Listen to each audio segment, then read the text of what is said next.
was CEO of Factory Logic, which was acquired by SAP, and they were a leading provider of software for lean operations. Richard has led digital transformation initiatives in 10 countries, driving improvements in delivery, working capital, and efficiencies.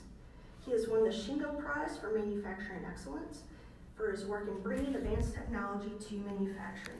And he is also a board member for the Association of Manufacturing Excellence. And then we also have Marianne Braun, who is a senior continuous improvement engineer with LeanDNA. Please welcome. Yep. Tara, thanks for introducing me. And just to introduce Marianne, I'm going to be talking about LeanDNA, our company, and what we've done, a little bit of history, and what we're doing in the area of collaborative analytics. Marianne is actually with Morgan, which is a large aerospace company working in continuous improvement. And we've worked together now for many years, kind of looking at this type of technology and how it could be effectively deployed in the manufacturing sector. Just one question maybe before I get started. How many people here are really involved with manufacturing or involved with supply chain or procurement? Maybe just to get a sense of things. Great. Okay, perfect. And just a little bit of my background, Tara kind of hit on it, but what I would say is the last 25 years or so, I've been heavily focused on lean manufacturing and lean supply chain.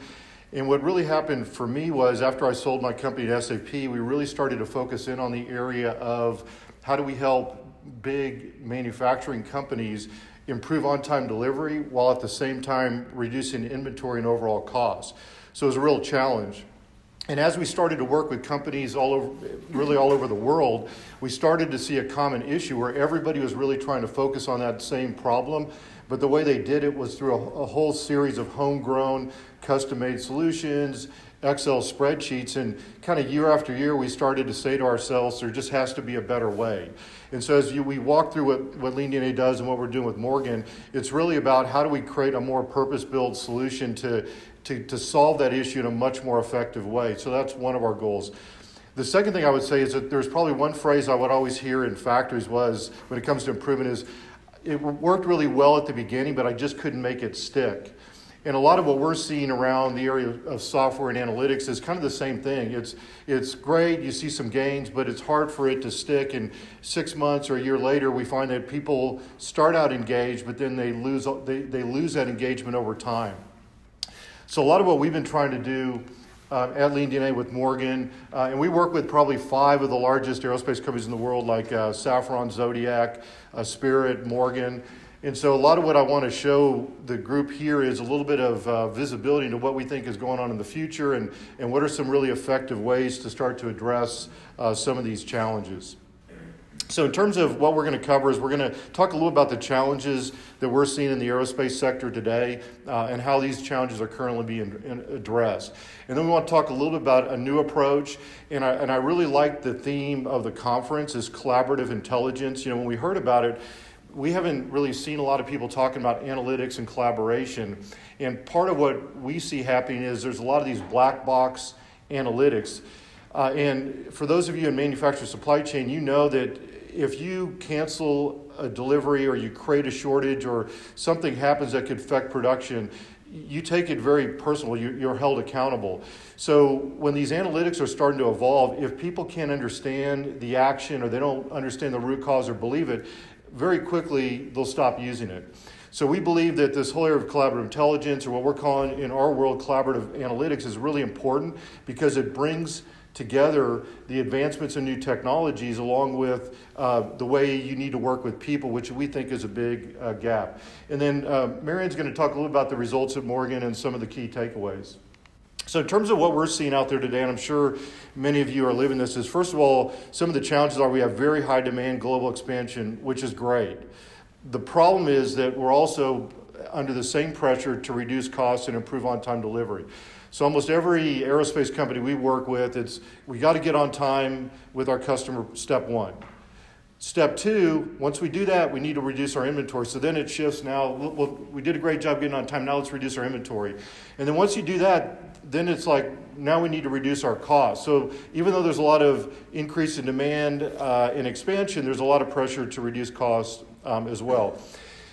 The other thing that we're seeing a lot of is just around the complexity. So for me, just having been in the sector for many years, 20 years ago, it was all about we just want the aircraft to fly. It's like all about a very engineering-oriented industry, worried about efficiencies of the aircraft.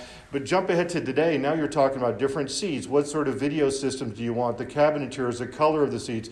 There's a high degree of customization, which is driving a lot of complexity. The second thing that's happening is a lot of these large companies like the Boeing Airbus have shifted more toward less vertical integration, more just assembly, and they're working a lot more now with outside suppliers. So now you've seen this increase in complexity, while at the same time you're outsourcing to Korea, to China, to India. And so now the whole supply chain complexity is becoming a much bigger factor in terms of how we can deliver to our customer and the impact on costs. And so because of this, we're starting to see a bigger need for much tighter integration with your suppliers and with customers than you ever had before. To make it even worse, there's a big war on talent. I know finding good people these days, just because of the growth, is getting more and more difficult. And so when you combine the need for good analysts and good planners and good people managing the supply chain of the factories with the difficulty in finding people, it's really becoming a challenge, which means, or it opens up the question, what could we do with technology to start to help impact that and create some better standardization of best practices?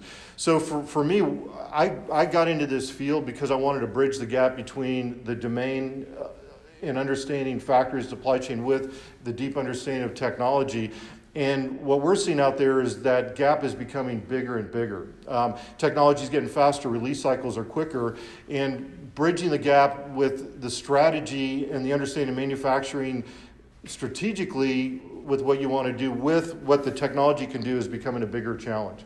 So in the end, I would say that there's some really exciting things going on around jobs and expansion, which is great, but at the same time, there's huge challenges right now with being able to deliver on time as well as driving operational efficiency.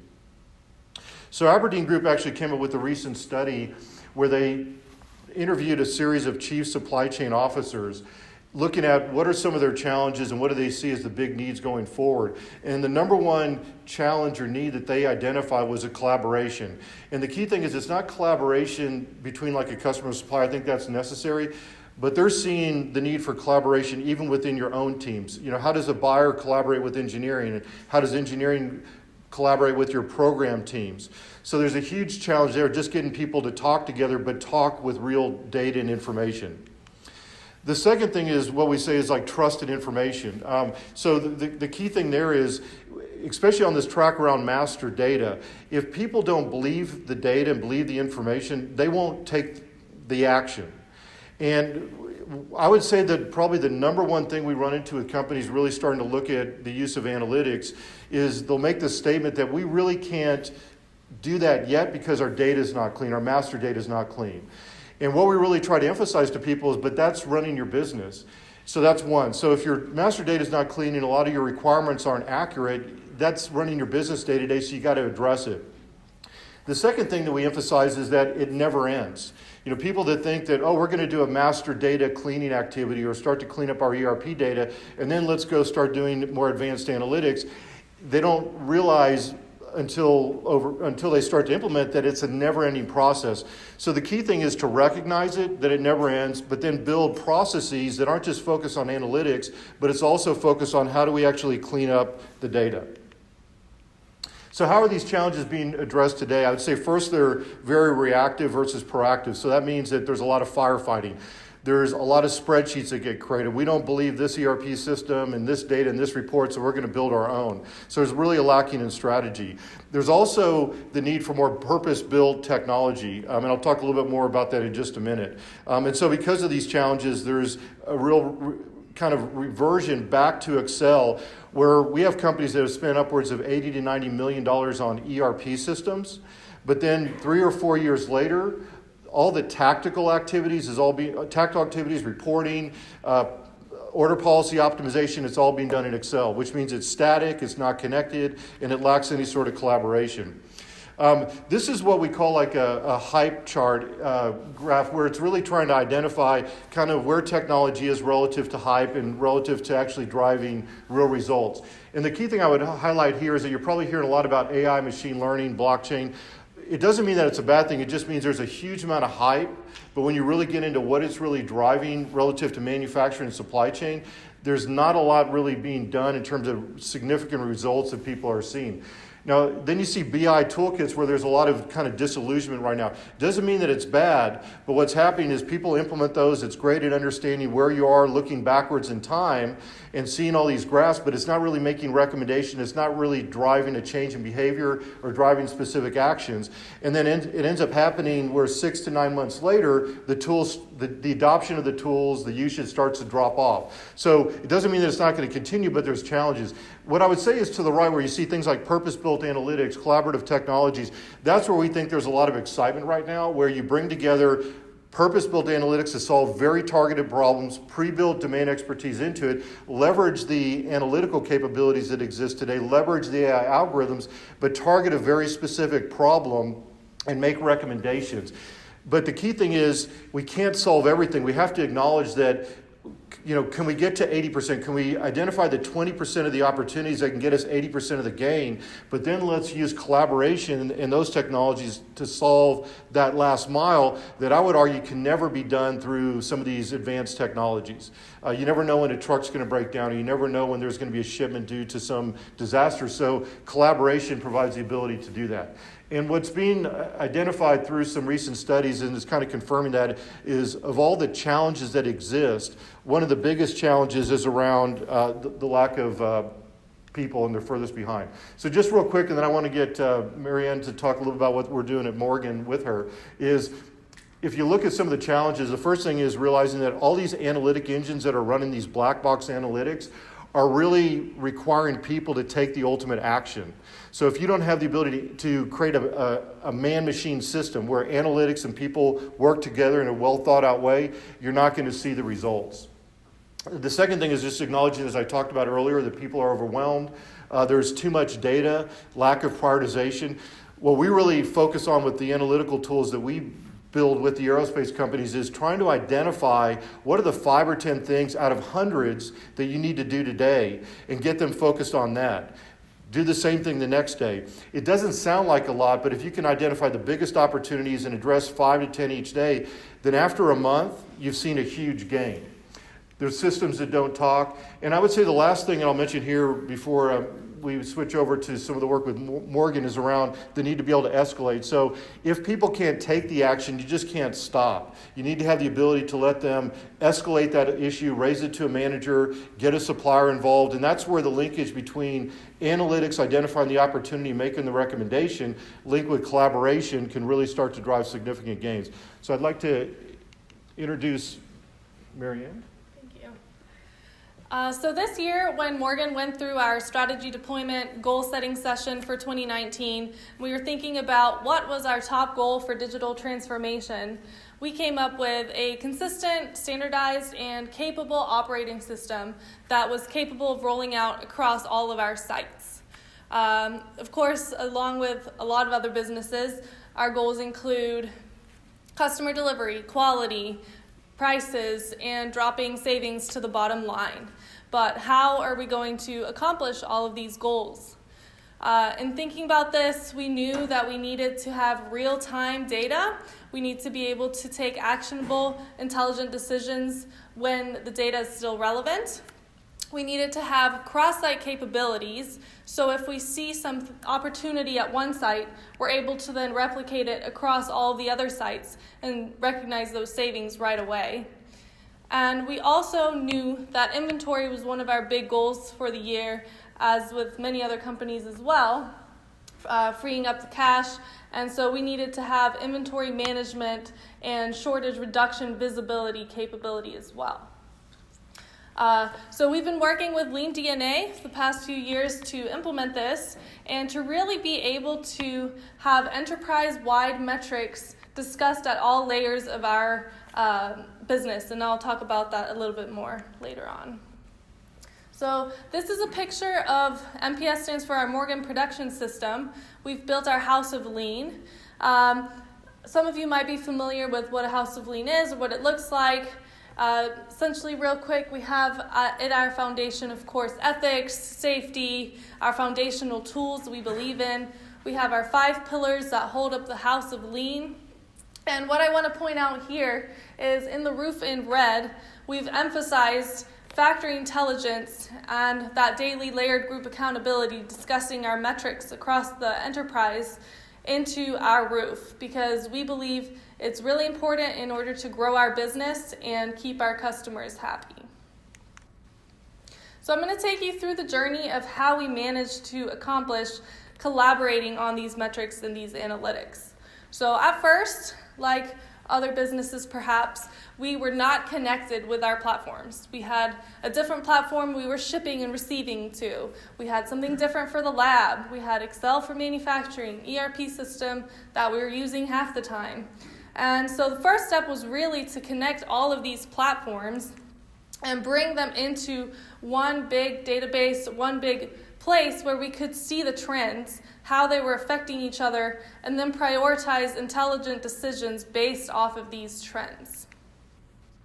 After this, knowing the actions that we need to take, we're then able to collaborate within this same tool now and see what actions we have, what actions other people have. It's very transparent, and we're able to go back and forth and solve an issue even across time zones. And this really enables us to drive accountability through our business. We're able to see what our targets are, where we are today, our progress, our status, even from projects down to individual tasks, individual people, their activity. So it's made a really big difference for us. And here we can just see a chart, a summary of our communication rhythm that we've developed. Up here at the top, GBU stands for our global business units, down to business units, sites, projects within sites, and then even metrics within those sites. Before, these meetings were happening more or less frequently, but on different platforms, building PowerPoint, building Excel. Now we're able to have all of these meetings, as you can see on the right-hand side here in orange, through LeanDNA. We're able to click into this collaborative tool and see all of our projects, all of our metrics right there on one tool. So here's a bigger zoomed-in version of a Lean project summary. We have our target savings, our actual savings. We can see what % we are complete through that for the year. And so we're just able to check our accruals against our targets pretty easily. And you can see here, we're able to drill down into more detail by site, by area, by department. And the way Morgan is using it is we're managing by exceptions right now. So if we have something that's in green, great job. If there's something in red, that's when we spend a little bit more time to understand why is it in red, what can we do to turn it around. This is an example of a control tower that we're using for our key performance indicators. You can see here with the andon coloring, the green, yellow, and red, we're quickly able to glance over it and see which metrics, for example here, on-time delivery is a little bit more stable, whereas total inventory has been an issue in this example screenshot. So it provides visibility to that, to the metrics at one site, but it also has the capability to drive down from all sites to sites within a specific business unit. And then we're also, for business unit leaders or higher up managers that are interested, we can combine these metrics and roll up to have a business unit combined view to see business units side by side.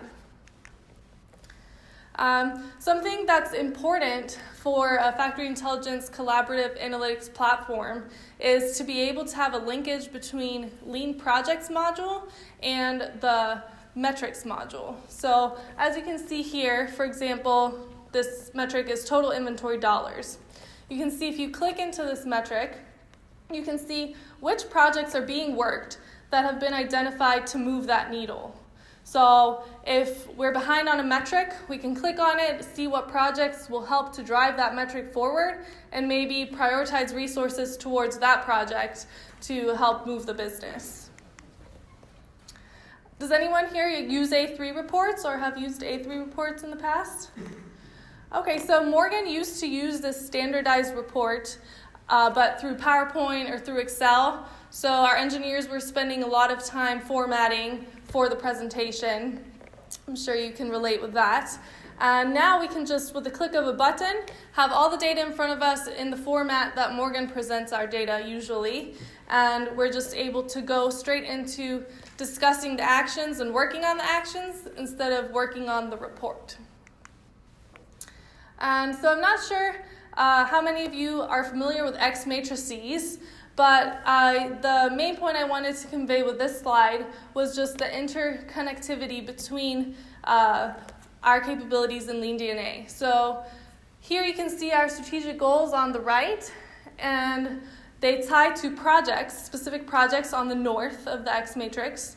And then these tie in turn on the right to our TTIs, or what we call our targets to improve. And these are all loaded into our Factory Intelligence platform. And when we're able to click into a strategic goal, it tells us the metrics, how our metrics are doing that are tied to those, the projects that are tied to those. Same if you click into a metric, it'll tell you the projects that are tied. So the general idea of this slide is that it's all collaborative, it's all linked together, and that really helps us to drive our business and focus on the business. Here's the inventory burn-off chart. The line that you see here in orange is our projected inventory levels going forward. So not in the past, not today, but in the future, what our inventory is going to look like if we keep going, if we keep our orders open, how we have them today in our ERP system. And the line in blue is the potential, what our inventory burn-off could look like if we take some actions and manage our inventory more effectively. So not only does our database tell us what the opportunity is, but it tells us how we can get there. So here on the top right, you can see it has 12 open actions for the buyers. We can click into it, and like Richard mentioned, it gives you a handful of actions that you can take today in order to get here. For example, you're going to have a shortage, you need to order some more of this because you got that big order. Or we have a lot of these, you don't need that many, try to push this PO out. And a lot of people ask, how do you really close the gap between the that you get from a forward-looking analytics platform and really the people aspect of it? Like Richard mentioned, today still 95% of tasks still have to have some type of human interaction with it or human decision.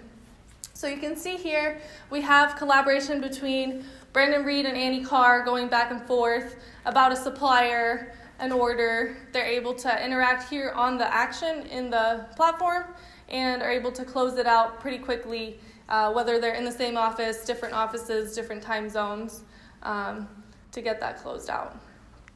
So any questions? Thank you.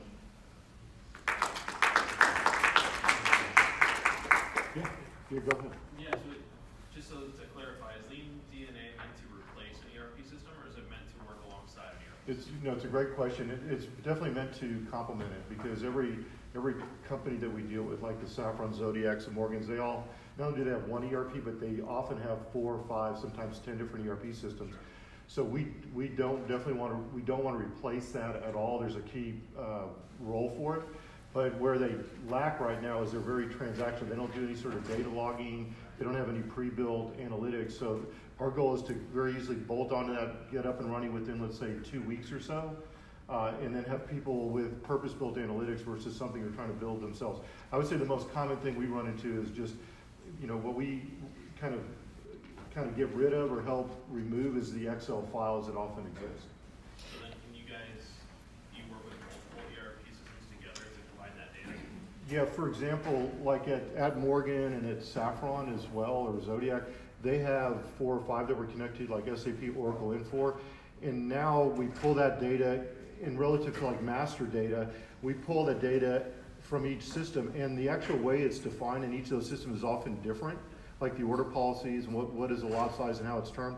So we bring all that in, we normalize it into one database, so whatever that system is, when I look at it, I understand independent system, well that's a min-max part, with this is my min, this is my max, this is reorder point, or this is like a order interval 30 days. We normalize it so now global companies can view everything in one single pane of glass. And I would add to that, in Morgan specifically, we have an ERP system, but one of our frustrations is really getting the data out that we need. Sometimes we have to have custom-built reports to get out the data in order to be able to take an action, and this is just we're able to light up the gauges and see everything that we need to. So you talked about data trust in the beginning, so now you've got these multiple systems coming in with data, and you're putting it into another system. What do you do to check that and make sure that the outputs are what you're looking for? Correct. Yeah, so what I would say is one thing we do is we always want to maintain the ERP as a system of record. I think that's an important point to your question. But then when we bring it out, what we found is that having the demand wrong, like the forecast wrong because the bomb's inaccurate, is one type of error. There's also demand change because of customer orders. So what we found is that bad data, sometimes it's hard to know whether it's due to like an inaccurate bomb or it's inaccurate due to just the way planning is done. So what we do is we rank everything and prioritize like what are the most critical things to look at. So identify there's been a big increase in excess. Here's the top part, but then when they drill down into it, we log about 30 to 40 parameters per part so you can understand root cause. So what you start to quickly see is, okay, here's what caused it. Then very quickly they can understand, well, is this due to just orders dropping off that caused the excess, or is it due to somebody changed the bill of material? You can quickly start to see that. And then we make recommendations for them to go fix with tasks so we hold people accountable. So if I identify something, I can assign it to a planner in engineering and they need to fix it, but I can track whether they did it or not. So that accountability helps. And also too, the last thing I would add is a lot of times fixing one or two things can fix like hundreds of things. So it's just letting them prioritize to know, okay, here's the one or two things to look at, but look at those in detail and then you really understand root cause. So you have a built-in automated function on it. That's right. Yeah, all that history. Yeah, and our first step when we started using it, we saw a lot of errors in our master data like Richard was talking about. And we were able to quickly do data validation instead of if we were going to do a cleanup of master data first, that would have taken a lot longer for us. I think there was another question. Well, thank you both. All right. Thank you. Thank you.